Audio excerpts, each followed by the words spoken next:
Hi everybody, been promising you for ages a demonstration on how to use my templates for the Japanese folded patchwork. Okay, Japanese folded being these little units and making lovely things like that in the back. I do them that they are quilt as you go. So I'll put a bit of wadding in the middle of mine so that you don't have to bother afterwards. What you could do is do it without wadding and add them all and then quilt if you wanted. Excuse me.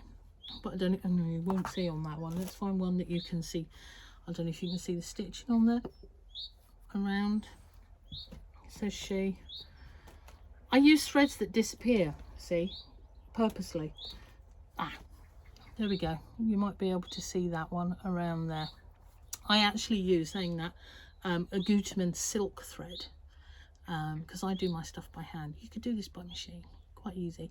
If you're going to do it by machine, then make sure you've got a walking foot on so it's not dragging everything, okay, and that you pin it well. Yeah, so we're going to do by hand. I'm just going to show it by hand, okay. So I quilt as you go, so that I can just put everything together and have an instant quilt, as if you were putting hexagons together.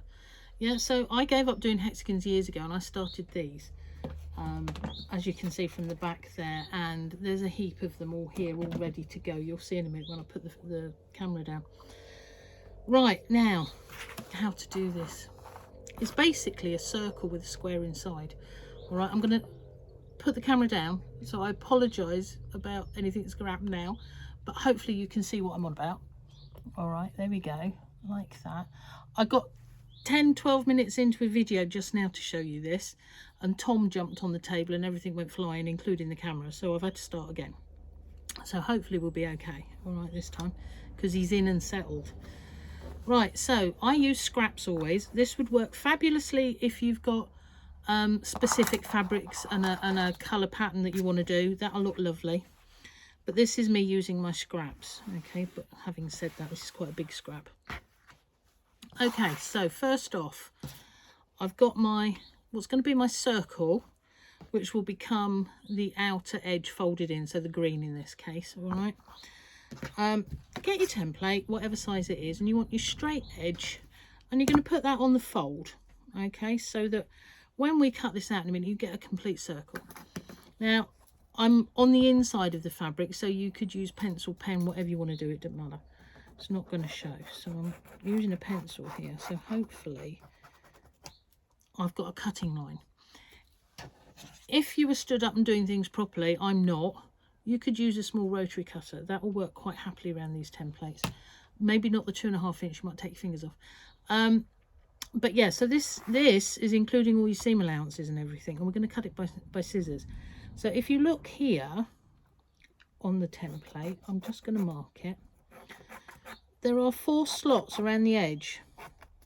So if you mark through those 4 slots, you can see there's a line there. That's going to become your turning line, so that you get a nice turn and an edge and an even. It's the only thing in this that you really need to be accurate. Well, no, it's not the only thing, but mostly. All right, so I'm going to use scissors to cut my circle. As I say, if I was at a table or whatever, in my workroom or space, you could use a rotary cutter, but I tend to do these on the run. So when I'm working away, if I was on a train or a bus or anything like that, I might be doing them. I take them to my friends in the evenings. They're used to me turning up with stitching, and I can talk just as quick as I can whilst I'm still stitching, so I'm a bit naughty like that really, but they're all used to me now. So right, just for ease, if you need, get your template again, put it on the other half of your circle like so, and draw your edges in again.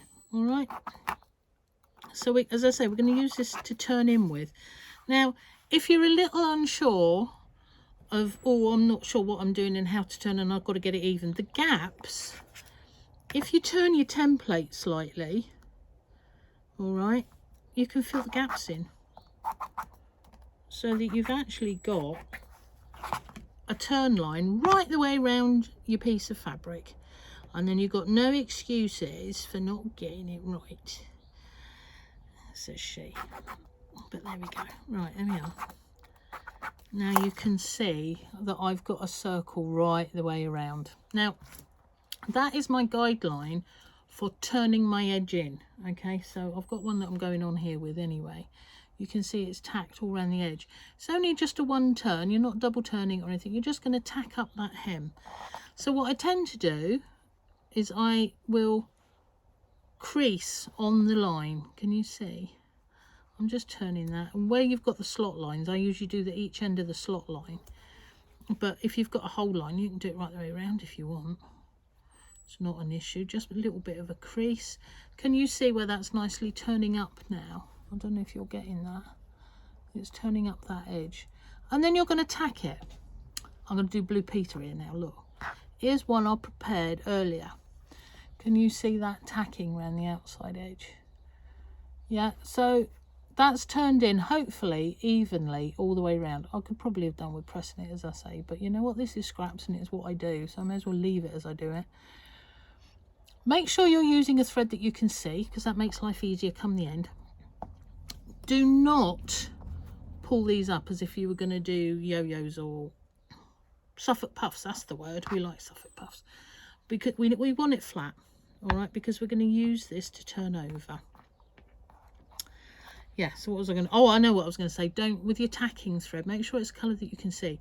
But do not use a red or anything purple, burgundy, or tell me what's the other, indigo. If for any reason, like me, you're doing, and you're gone off and you're doing other work and stuff, and you don't come back to it for several weeks, you could have little spots in your work where the colour comes out the thread, so be careful. That's why I use, as I say, the Gutermann silk thread in a pale grey, soft. Disappears into just about any fabric.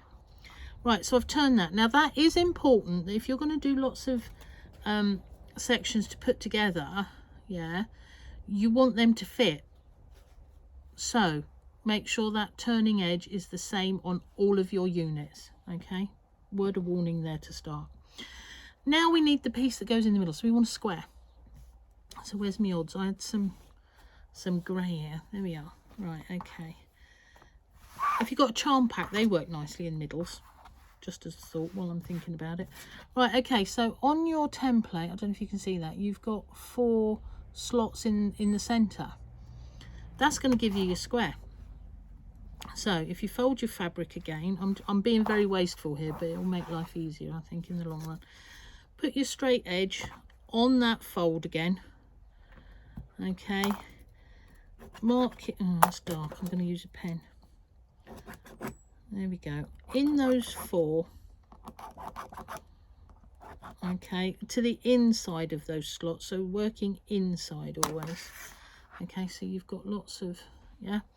Now you could again use your rotary cutter. I'm just going to do it by scissors and eye for the ends, the corners. There we go. So there's my square. If you're not at all sure of that square, so if you fold it one way, all right, and you put it in there and it's like, oh yeah, no, that's good. What you'll see on here, can you see those corner lines?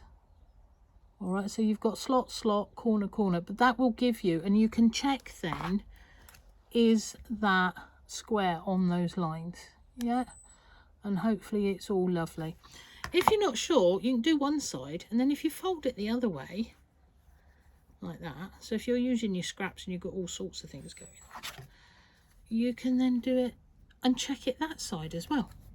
Nicely square. All right, as I say, the center square doesn't have to be properly accurate, because actually you're going to fold the outside edge around it in a minute. So so long as that square is sitting within that circle, so these corners are within, it'll all be good. All right, now I always get myself a piece of wadding to go in the center, because I like mine as quilt as you go. So I'm getting some scraps here.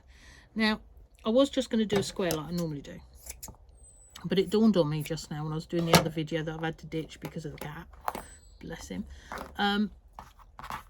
I've had reason recently to show a couple of different people how to join wadding. So if you keep all your scraps from down the sides of your quilts that you make, you know, when they've been quilted, and you're going to do your binding. So keep all your bits and pieces, because then you can use them, even if you have to join them. Right, easy way to join them, because you have to butt them up. And right, say it's like odd like that. How do you butt that up? You don't want to fold it over each other, because it'll get too thick. So I tend to, I'll put a pin up here somewhere, just to hold that a little minute. And I've folded them over, you can see they're overlapped, just for a minute. Get your scissors and then cut up the middle where they are overlapped, like so. All right, take your pin out, you've got that edge. Take your pin out, that odd comes out. And now those two should fit perfectly, because what you don't want to do is overlap them. So if you fit them nicely like that, and then just do a loosish overstitch all the way up, then you're not pulling it tight and getting any wrinkles or creases or anything within your work. Anyway, so that's a bit of an aside. So if you need to do, that's what I do. But in order to get, now you can do the same thing using your square if you need, but what I tend to do is I tend to get this properly, and then I lay it on my wadding a little bit smaller on two sides, okay, and then I just cut round it just a fraction smaller. All right, so I do like things to be easy. I can't be doing with all of this faff. If there's an easy way of doing it, I'll find it if I can. Right, so there you got your circle, there you got your wadding in the middle. As I say, you don't have to put wadding in, but then you would need to quilt it afterwards. I'm going to quilt as you go. Then the square goes in the middle on the top like that. And I tend to put a pin in the middle just to stop everything walking about. So we've got a nice edge, and we're going to turn these in now. Now this also is important. I don't know if you can see those tiny little pins. Now these are Clover Applique pins. They're nice little short ones, and they've got these lovely little white heads that your thread doesn't catch on. All right, so what we're going to do is we're going to fold that over there and put a pin. All right, there we go, that's one. And then we're going to fold that one over there and a pin. Okay, there we are. Right, now get your ruler that is within your pack, and you just want to make sure, there we go, 5 inch, just about 5 inch. So we'll pull that one back that way a little bit. There we go. Now we're going to put that one over. Where these curves join is where you want to be sort of pinning to. All right, let me get some more of these. Don't worry at this stage if that corner isn't really coming together. So I've got another pin here and another pin here. Okay, so it's looking like it's a bit flappy there, yeah? So we'll put another pin. Don't worry about that, because when we stitch through all of our bits to keep it all together, we're going to do a ladder stitch in the corner, all right, which will close those flappy bits together. These pins are fabulous. I can't stress them enough. They just make life easier. When you're stitching, your thread doesn't keep catching on them. Right, so this one folds that way, and you want them touching, you don't want them overlapping. All right, there we go. Now let's just have a quick look and see if we got 5. Yeah, well, it's just under, but then that was just under, and that one's just under. What I am going to do, I think, is just pull that one back a fraction. They're a bit fiddly the first time you're doing them, but don't be put off by that. All right, so we're pinned. Okay, now I do a slip stitch all the way around. Okay, so I generally start in the center. I haven't got a needle to me because I wasn't going to do this bit, but I'm going to do it with a pin instead. Right, so can you see that? If I'm stitching, I'm going right the way through to the other side, and I'm coming back up in the fold of the fabric where it's turned under. Okay, and then when you pull that through, your stitch will disappear. When you come to do the next one, so you've come out here, you're going to put your pin fractionally underneath, right the way through and back out. Okay, so do that all the way to the corner where they start touching. And because you want to get rid of this bit, what I then do is I take a tiny bit in the fold this side on its own, then I pull through and I do a tiny bit the other side, pull it through, little bit this side, pull it through, and go backwards and forwards till you get to the corner, and that will disappear that join. Yeah, so it's called ladder stitch. Then pop your needle back in the corner and come back out where you need to carry on stitching around. So you do that for each corner. All right, it's actually very easy if you stop and think about it, and have a little look and do. All right, now if you don't want to do slip stitch, what you could do is actually just quilt all the way around there, right through all the layers. Just quilt it. You'll have a tiny little turn up here, which actually can look very nice as well. All good, all good. When you've got that to where you need it, nicely squared, take your tacking out. Yeah, so you're going to have it all nicely stitched. Now, what I didn't say was when you're measuring and making sure on your template, let me get it that you can, how can we see this? Can you see here dotted lines? All right, now that's giving you a guide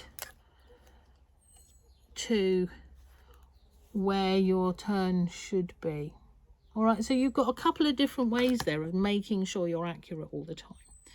Okay, so that's basically one of your squares. I'm going to just, hello, we're back again. So I just hope it doesn't ping and do things.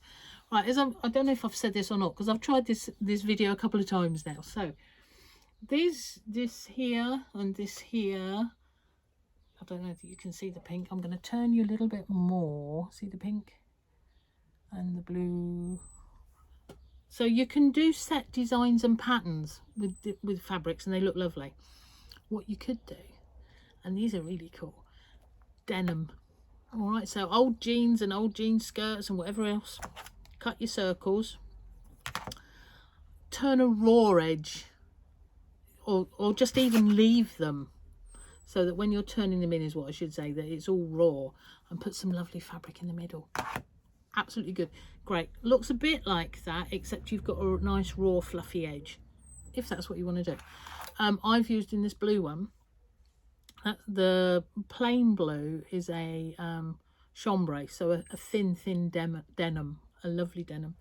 And then the other one is a poplin, cotton poplin. And as I say, I've put wadding in. You don't have to put the wadding in. You could just do them as they are and then put your wadding behind the whole lot when they're joined. And away you go. Quilt it. What else can you do? By machine. I think I mentioned, if you are going to do it by machine, get it all pinned to this sort of stage. Yeah, pin it well. Use a walking foot when you're coming round. Okay, because otherwise it can flatten it and stretch the corners out, which you don't want. All right, so nicely, gently. Looks quite nice with a blanket stitch around. As I say, I tend to do them by hand, but machine is perfectly good. Other ideas what you can do with this. Right, centres. Imagine a lovely bit of embroidery in there. How cool. Fussy cut your fabric, so get your right designs in the centres. Charm packs in the centres, even the little tiddy charm packs, because you've got the 2.5 inch if you want. That would work really well. What else goes on and on and on. It really does. As I say, I've got a heap here. Did I say before? I don't, you know, I can't remember what I've said to you and what I've not. So you've got all of these. I'm going to put these together and make myself a nice solid cover for my sewing machine. I've got a new machine that needs a fair size cover, and I want something I can just fling on quickly. So actually having it square and not having to worry about all the shapes, just to plonk it off, will be really good. What you could do for that, if you wanted a bit more stability, is use Styleville within the centres.